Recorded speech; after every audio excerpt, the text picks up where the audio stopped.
2025 en un mot, oui, c'est la résilience. Après notre épopée America's Cup, on a continué sur la lancée. C'était l'objectif qu'on s'était fixé avec Bruno, de garder l'équipe ensemble et de pouvoir repartir sur un projet global. En devenant une équipe indépendante, ça nous a mis une pression un peu différente. On devenait maître de notre destin. La création de l'académie, ça a été aussi un moment important de l'équipe parce que c'était aussi dans la droite lignée de ce qu'on avait commencé à construire dans l'America's Cup. De créer cette académie pour justement continuer à donner l'opportunité à ces gens qui sont en construction. Et donc on est parti d'un côté sur le TF26, qui est un circuit de catamaran à foil. C'était intéressant de recréer encore une fois cette émulation entre un équipage mixte jeune et un équipage féminin.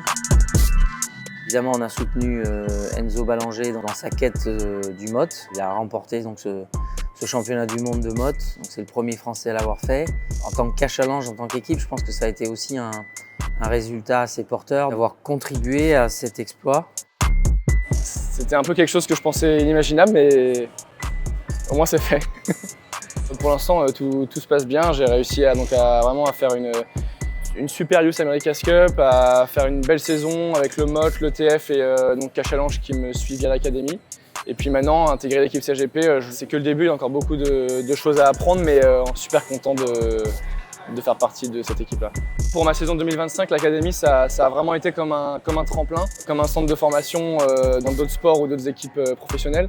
Mais avec en plus l'aspect vraiment transmission, parce que c'est vraiment pas segmenté. Moi, en tant que jeune, j'ai pu régater avec l'équipe senior. J'ai vraiment développé un peu ma confiance et je me suis dit, bah voilà, moi aussi je peux le faire. La volonté, c'est vraiment de former des jeunes et des femmes, mais aussi de les intégrer. Je pense que c'est vraiment un super moyen de former les talents de demain. Et j'espère qu'il y aura d'autres youths et d'autres femmes qui vont pouvoir se joindre à ce process. Et notre idée, évidemment, c'est de repartir sur des ETF 26, mais avec un but plus lointain, qui est celui de la Youth et de la Women's America's Cup qui auront lieu à Naples en 2027. Et de se servir de ça pour justement commencer à sélectionner de façon plus globale ces talents et de les préparer pour cette épreuve fondamentale à laquelle ils aspirent aussi et qui les fait rêver. Et je crois que voilà, il faut vraiment être fier et je sais qu'en 2026, on sera préparé, plus mûr, fort de toutes ces expériences et avec des ambitions fortes.